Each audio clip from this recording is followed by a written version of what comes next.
What's going on, everybody? Happy Thursday. We're rolling through more chamber chats, and I think we're in week 6 now. It's tough to keep track at this point. And we have a special guest today. We're joined by our Vice President of Public Policy, Terry Durkin. Terry, good morning. Good to see you. It was like you went to legislative session at the beginning of the year. You got back, and just as you were getting settled into being back in the office with all of us, well, here we are, and now it's May 14th. So we haven't really gotten to see you much in the office. It's pretty much been over Zoom and phone calls and a lot really since the beginning of the year. So give us an update on how everything's going in the public policy world. Give the community and give the chamber the overall update from the last couple of weeks primarily. Sure. Thanks, Eric. Again, good to be with you virtually today. I'm very much looking forward to being back in the office with everybody. But Zoom and all these video conferencing applications have given us a good opportunity to keep seeing each other's faces, even though we're not in the same spot. So I'll just dive right into it. As you and our members know, the situation around COVID-19 has been ever evolving, especially when it comes to relief packages. Over the past 3 months or so, Governor Northam has been holding a few press conferences per week in which he's been detailing current responses by his administration. In addition, Congress has passed some major economic rescue bills targeted at individuals, business owners, and their employees alike, and it looks like they'll be continuing to do so in the near future. So where we are right now on the state level is that the current stay-at-home order is going to be modified to a safer-at-home order starting tomorrow. And that's expected to last between 2 or 3 weeks, with the understanding that if we see a big surge in cases, that could still be pushed a little bit further.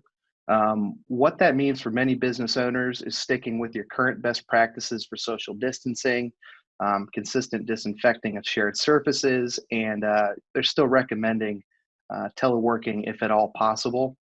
And for other businesses heavily impacted by previous executive orders, such as retail and salons, it's a very deliberate reopening process.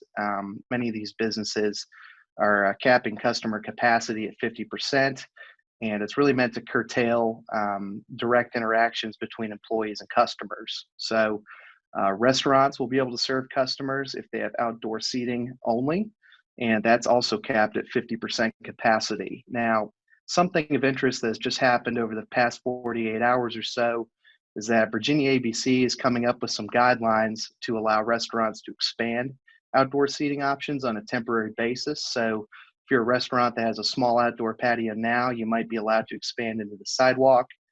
If you don't have any outdoor seating, you might be able to expand into your parking lot to allow you to serve customers on your location. And we expect ABC to release some of those guidelines in the very near future.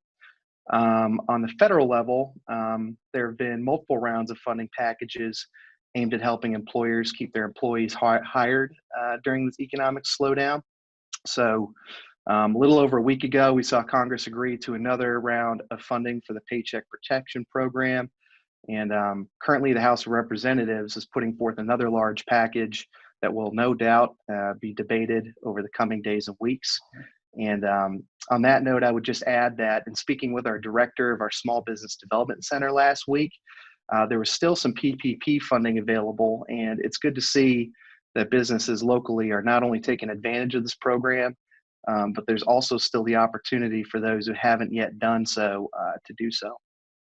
Yeah, you're exactly right. And what a ton of great information. And as you mentioned in the beginning, there's so much that's changed over the last 2 months that there's going to be a lot that's going to change not only in the next 24 hours, but in the next 2 months. And I think this is a good recap of where we're at right now. And one thing I did want to mention, you hit on the folks with the Small Business Development Center. Really just want to give a tremendous shout out to them, to Amanda, Tom, Cheryl, and their recently new employee, Heather. They're working seamlessly around the clock. Interacting with their current clients that they've worked with for, over the last years and longer, specifically in Tom's case, because he has such a knack for it. But they're working with clients just to try to, get everybody in the right direction, spread some positivity and spread the facts as far as, they did a webinar last week, I believe, on opening mask friendly. and just trying to get the facts and the right guidelines out there. Because one thing that we'll mention as well is, while we're going to be in a partial, we as Southwest Virginia are going to be in a partial reopening starting tomorrow, Northern Virginia is not. They're kind of still on a very much tight restriction, but Southwest Virginia is able to go with the policies and stuff that you've outlined. So before we wrap up, anything else you want to add as far as your message to the community as we're all continuing to work through the evolving situation, but knowing that we're all in this together, and we're going to all work together to help rebound the region? You said it best, Eric. We really are all in this together. Something we're going to be doing on the policy end is continuing to try to connect our membership to their elected representatives directly. We've already hosted webinars of Governor Ralph Northam, U.S. Senator Tim Kaine, and I think it's really important to get our membership in front of their elected officials to ask them direct questions. And as you mentioned earlier, since it's such an ever-evolving situation, week in and week out, there's going to be different information, different policies coming from the federal and state level.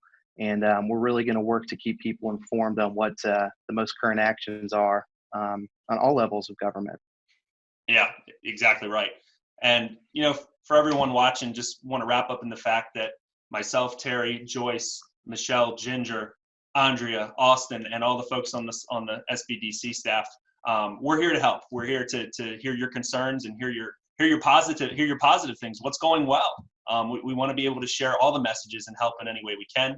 Terry, thanks for joining us. I know we'll myself and Austin, who's on the back end recording this right now, we'll see you in person at some point soon, and we'll be all back together as the very cohesive team that we are. So we'll see you soon. We talk to you every day in some capacity. And thanks for joining us on this edition of Chamber Chat. Take care, and as we keep saying, we're going to keep it rolling.